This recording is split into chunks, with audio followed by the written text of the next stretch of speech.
हाँ बच्चों, good morning. आज की वर्कशीट हमारी 35 जो धातु एवं अधातु के ऊपर ही है और इसमें हम देखेंगे आयोनिक यौगिकों के गुण। हमने पिछली वीडियो में हमने देखा था कि आयोनिक यौगिक किस प्रकार से बनते हैं।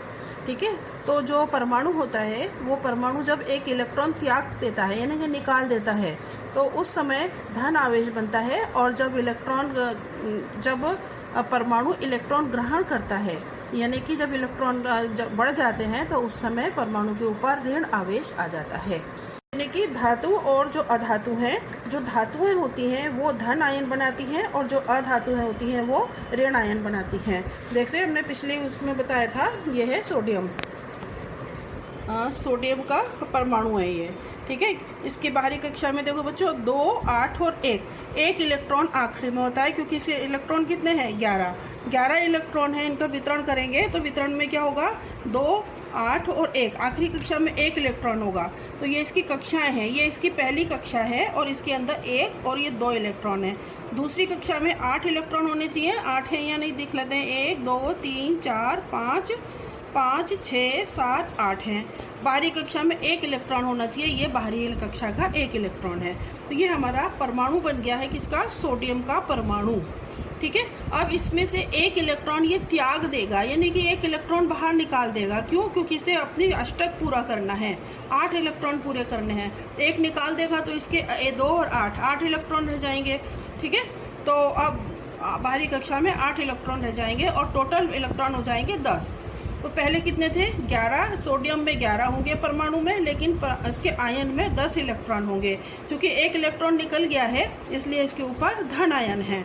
जितने इलेक्ट्रॉन होते हैं उतने ही प्रोटॉन होते हैं। अब इसमें इलेक्ट्रॉन कितने हैं 2 और बाहरी कक्षा में 8, 10 और इलेक्ट्रॉन प्रोटॉन गिन लेते हैं हम 1, 2, 3, 4, 5, 6, 7, 8, 9, 10, 11 इलेक्ट्रॉन 11, यानी कि धन भाग इसमें ज्यादा है, ऋण भाग इसमें कम है, इसलिए इसके ऊपर सोडियम के ऊपर धन आवेश आ जाता है 1, जो कि 1 इलेक्ट्रॉन निकला है। ठीक है, इसी तरह से देखते हैं, ये है बच्चों क्लोरीन। ठीक है, क्लोरीन के इलेक्ट्रॉन कितने होते हैं 17, और इसको जब हम इलेक्ट्रॉन का वितरण करेंगे तो क्या होगा 2, 8 और 7, यानी इसकी बाहरी पहली कक्षा में 2, दूसरी कक्षा में 8 और तीसरी कक्षा में कितने 7 इलेक्ट्रॉन होंगे। तो 1, 2, 3, 4, 5, 6, 7 इलेक्ट्रॉन है। तो ये क्या करेगा 8 इलेक्ट्रॉन पूरे करने के लिए, ऑक्टेट पूरा करने के लिए या अष्टक पूरा करने के लिए 1 इलेक्ट्रॉन ये ले लेगा, किसी से भी ले लेगा। सोडियम से ले रहा है तो सोडियम से ले लेगा। और इसके बाहरी कक्षा में कितने इलेक्ट्रॉन हो जाएंगे 8 इलेक्ट्रॉन हो जाएंगे, और टोटल इलेक्ट्रॉन कितने हो जाएंगे इसमें अब 18 हो जाएंगे। पहले 17 थे और अब 18 हो गए। तो क्लोरीन के परमाणु में 17 इलेक्ट्रॉन और क्लोरीन के आयन में कितने इलेक्ट्रॉन हो गए 18। इस प्रकार से सोडियम और क्लोराइड दोनों आयन जुड़ जाएंगे और सोडियम क्लोराइड एक यौगिक बना लेते हैं। अब बच्चों ये तो हमने पिछली बार भी पढ़ लिया था। ठीक है, और धातु के आयन्स धन आयन और अधातु के आयन्स ऋण आयन होते हैं। आयनिक बंध में जो विपरीत आवेश होते हैं वो एक आपस में जुड़ जाते हैं और आप वो आयनिक बंध बना लेते हैं। ठीक है, और परमाणु का नुकसान या लाभ, चलो ये नहीं है। अब है आयनिक यौगिकों के गुण। अब हम पढ़ेंगे आयनिक यौगिकों के गुण क्या होते हैं। तो सबसे पहला है इसकी भौतिक प्रकृति, यानी कि उनकी प्रकृति कैसी होती है। तो धन और जो ऋण आयन मिलकर के आयनिक यौगिक बनाते हैं वे बहुत कठोर होते हैं, ठोस होते हैं और कठोर होते हैं। इनके बीच में धन और आयनों से मिलकर के ये आयनिक आयन बनते हैं, और इनकी प्रकृति कैसी होती है, ये ठोस होते हैं और कठोर होते हैं। इनके मध्य बहुत मजबूत आकर्षण का बल होता है। आयनिक यौगिकों के मध्य बहुत मजबूत आकर्षण का बल होता है। ठीक है, जब इनको हम तोड़ते हैं तो क्या होता है, ये सामान्यतः टुकड़ों में टूट जाता है। ये जो है आयनिक यौगिक, ऐसा नहीं है कि इनके चद्दर बनाएं या इनके तार खींचे जा सकें, ऐसा नहीं है। ये जैसे नमक की डैली होती है या कोयला होता है, उसे हम तोड़ते हैं तो टुकड़ों में टूट जाता है, इसको बोलते हैं भंगूर। तो दाब डालने पर जो आयनिक यौगिक होते हैं वो टुकड़ों में टूट जाते हैं। ठीक है, ये देखो इधर नमक का उदाहरण दिया हुआ है, ये नमक है और इसको हम दाब डालेंगे तो क्या होगा, ये टुकड़ों में टूट जाएगा। इसी तरह से मैग्नीशियम क्लोराइड भी और इसी तरह से सोडियम क्लोराइड का भी टुकड़ों में टूट जाता है। दूसरा है गलनांक और क्वथनांक। जो आयनिक यौगिक होते हैं वे बहुत उनके जो गलनांक और क्वथनांक होते हैं बहुत अधिक होते हैं, यानी कि बहुत ज़्यादा गर्म करने पर ही वे गलेंगे और बहुत ज़्यादा गर्म करने के बाद ही उसमें बहुत ज़्यादा ऊष्मा देनी पड़ेगी, तभी इनका उबलना उनका क्वथनांक आएगा। ठीक है, क्वथनांक यानी उबलना। इसका कारण क्या है कि इनके मध्य जो अंतर आयनिक आकर्षण बल है, यानी कि आयनिक यौगिकों के जो मध्य जो बल है, बीच में जो यौगिकों के मध्य आकर्षण का जो बल है उसको बोलते हैं अंतर आयनिक आकर्षण बल। वो उसको तोड़ने के लिए बहुत अधिक ऊर्जा की मात्रा की आवश्यकता होगी, ज़्यादा ऊर्जा की आवश्यकता है इस बल को तोड़ने के लिए, तो उनके क्वथनांक और गलनांक भी अधिक होंगे। नेक्स्ट है घुलनशीलता। ये जो यौगिक होते हैं आयनिक यौगिक जल में घुलनशील होते हैं और केरोसिन, पेट्रोल जैसे विलायकों में अविलेय होते हैं। नेक्स्ट है बच्चों विद्युत चालकता। तो ये जो यौगिक होते हैं आयनिक यौगिक, ये जलीय विलयन के साथ यानी कि पानी में घोलने पर अपने आयनों में टूट जाते हैं। जैसे कि सोडियम क्लोराइड, नमक को पानी में डालेंगे तो सोडियम में और क्लोराइड आयनों में टूट जाएगा।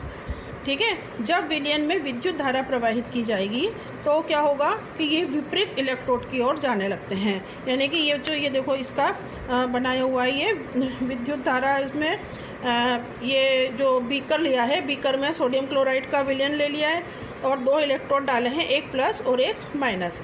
तो जब हम इसमें विद्युत धारा इसको बैटरी से जोड़ दिया है और जैसे ही इसमें करंट पास होगा तो ये जो सोडियम क्लोराइड है ये इसके 2 आयनों में टूट जाएगा, सोडियम प्लस में और क्लोरीन माइनस में। ठीक है, तो जो धन इलेक्ट्रोड है वहाँ क्लोरीन चला जाएगा और जो ऋण इलेक्ट्रोड है वहाँ पर सोडियम चला जाएगा, इकट्ठा हो जाएगा, यानी कि ये अपने विपरीत आवेश की ओर चले जाते हैं।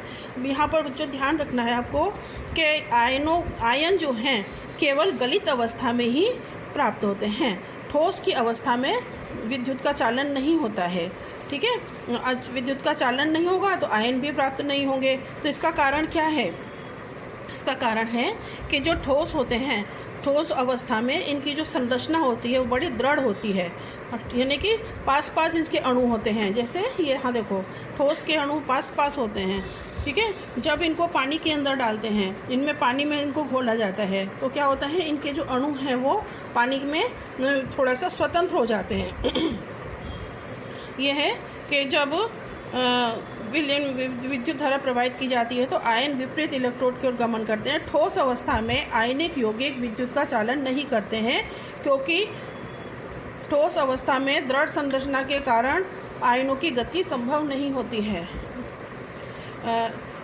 इनकी जो संरचना होती है बहुत दृढ़ होती है, ठोस होती है, इसलिए इनमें आयनों की गति संभव नहीं है। ठीक है, इसलिए आयन जो है ठोस अवस्था में आयन नहीं बनते हैं क्योंकि आयनों की गति संभव नहीं है दृढ़ संरचना के कारण।